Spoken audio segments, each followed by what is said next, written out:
அதே மாதிரி என்னோட அண்ணன் சித்தார்த்த நான் எப்படி மன்னிக்க முடியும்? நானும் அஞ்சலியும் ஒவ்வொரு நிமிஷமும் துடிக்கிறத பாத்தீங்க.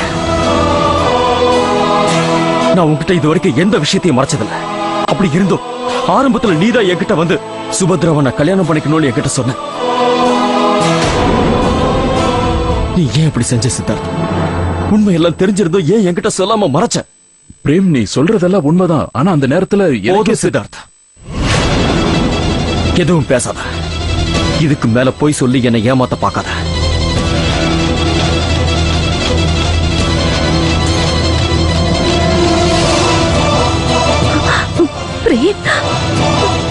பிளீஸ், ஒரு தடவை நான் சொல்ல வருது, தயவு செஞ்சு கொஞ்சம் பொறுமையா கேளுங்க பிரேம். ஆமா மாமா, ஒரே ஒரு தடவை நாங்க என்ன சொல்ல வரோம்னு கேட்க முயற்சி பண்ணுங்க. பிரேம், நான் உனக்கு புரிய வைக்க வேண்டாம். நான் எதையும் கேட்க விரும்பல. எதையும் சொல்லாதீங்க. பாட்டிமா, நான் சொல்ல வரதா நீங்களாவது கேளுங்க. அதுக்கப்புறம் நீங்க என்ன முடிவெடுத்தாலும் அதுக்கு நாங்க தயாரா இருக்கோம். சித்தார்த், ஏற்கனவே நான் முடிவு பண்ணிட்டேன்.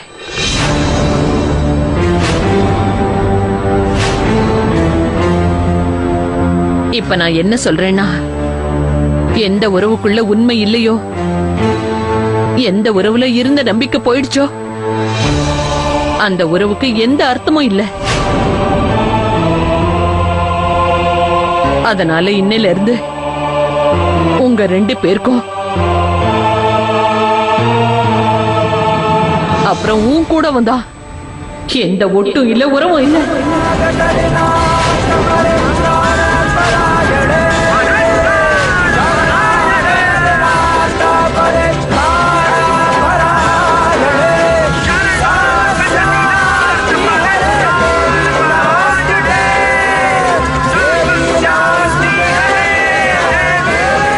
நீங்க 3 பேரும் ஒன்னா சேர்ந்துகிட்டு எங்க குடும்பத்தோட மான மரியாதையும் எங்க எல்லாரோடைய மனசையும் காயப்படுத்திட்டீங்க. நான் உங்க யாரையும் எப்பவுமே மன்னிக்க மாட்டேன். எப்பவுமே மன்னிக்க மாட்டேன்.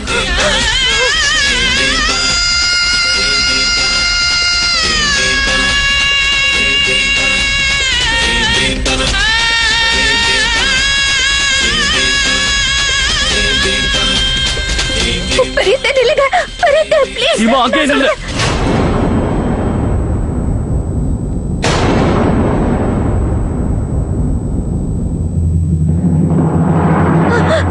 பிளீஸ், தயவு செஞ்சு என்ன வெறுக்காதீங்க.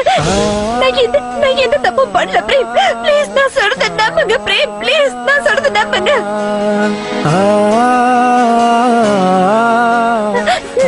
நான் உங்க சீமா தானே. தயவு செஞ்சு என்ன மன்னிச்சிருங்க.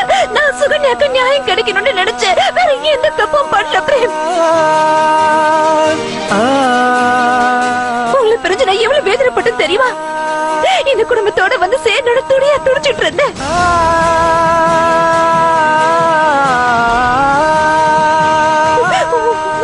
உங்ககிட்ட வரணும், உங்களோட சந்தோஷமா வாழணும்னு நான் எவ்வளவோ போராடினேன். ப்ளீஸ் என்ன வெறுத்துறாதீங்க. எனக்கு அவ்வளவு பெரிய தண்டனை கொடுத்துறாதீங்க பிரேம். என்னால உங்களை விட்டு எப்படி வாழ முடியும்னு சொல்லுங்க. இந்த குடும்பமும் நீங்களும் தான் என்னோட உலகம்.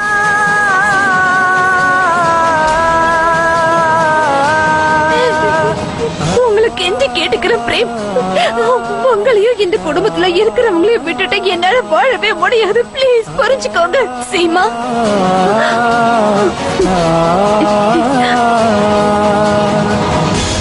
யாரோ ஒருத்தருக்கு நியாயம் கிடைக்கணும்ன்றதுக்காக எனக்கு எதுக்கு நீ அநியாயம் பண்ண? இந்த உண்மைய நீ ஏன் முதலே எங்களுக்கு சொல்லல? உங்களுக்கு ஒண்ணு தெரியுமா, நான் இவரை ரொம்பவே விரும்ப ஆரம்பிச்சுட்டேன். அவர் மனசுல எனக்கும் ஒரு இடம் இருக்கணும்ன்றதுக்காக நான் என்னென்னமோ செஞ்சுட்டேன் தெரியுமா? அஞ்சலிக்கும் ஒரு நல்ல அம்மாவா இருக்கணும்ன்றதுக்காக நான் என்னென்னமோ செஞ்சேன். அதுக்காக நான் ரொம்ப முயற்சி பண்ணேன். இந்த எல்லா உண்மையும் தெரிஞ்சிருந்த கூட நீ அமைதியா இருந்தல்ல? ஏன் சீமா, நீ ஏன் இந்த உண்மையை எங்ககிட்ட முதலே சொல்லல? அப்புறம் ஏன் திடீர்னு இன்னைக்கு உண்மையை சொல்ற? எங்களுக்கு கல்யாணம் நடக்க இன்னும் கொஞ்ச நாள் தான் இருக்கு, உனக்கு தெரியும்ல. ஆனா நீ அத பத்தி கொஞ்சம் கூட யோசிக்கல. என் வாழ்க்கை என்ன ஆகும்னு யோசிச்சியா?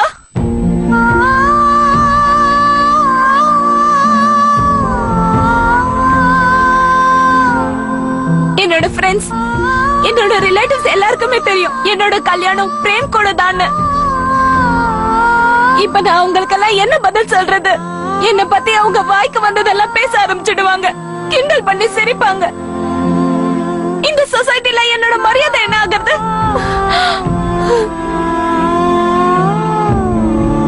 சீமா, நீ பிரேம் கிட்ட கேக்குறியா அவர் இல்லாம நீ எப்படி வாழ்றதுன்னு? இப்ப நான் ஒரு விஷயத்தை கேட்கட்டுமா? ஒருவேளை இந்த கல்யாணம் நடக்கலனா நான் எப்படி உயிரோட வாழ்றது?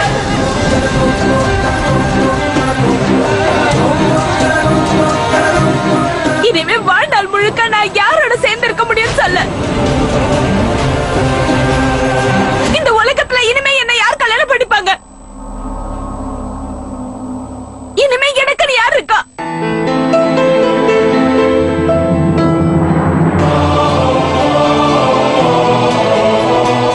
எல்லாரும் கல்யாணம் நின்னு போனதுனால என்ன ராசி இல்லாதவன் சொல்லி ஒதுக்கிடுவாங்க.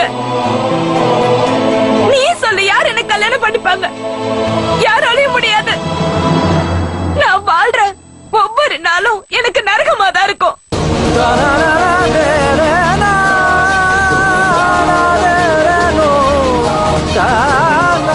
அதனாலதான் நான் என் வாழ்க்கைய முடிச்சுக்கலான்னு முடிவெடுத்தேக்கா.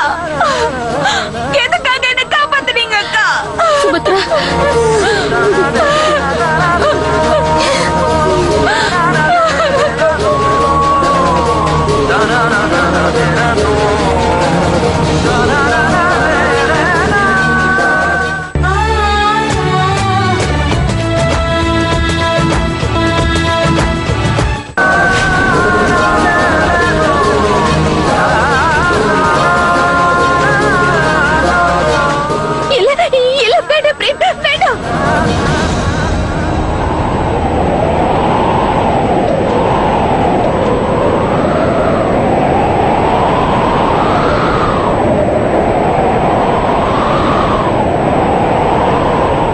सत्येन धार्यते पृथिवी सत्येन तपते रविः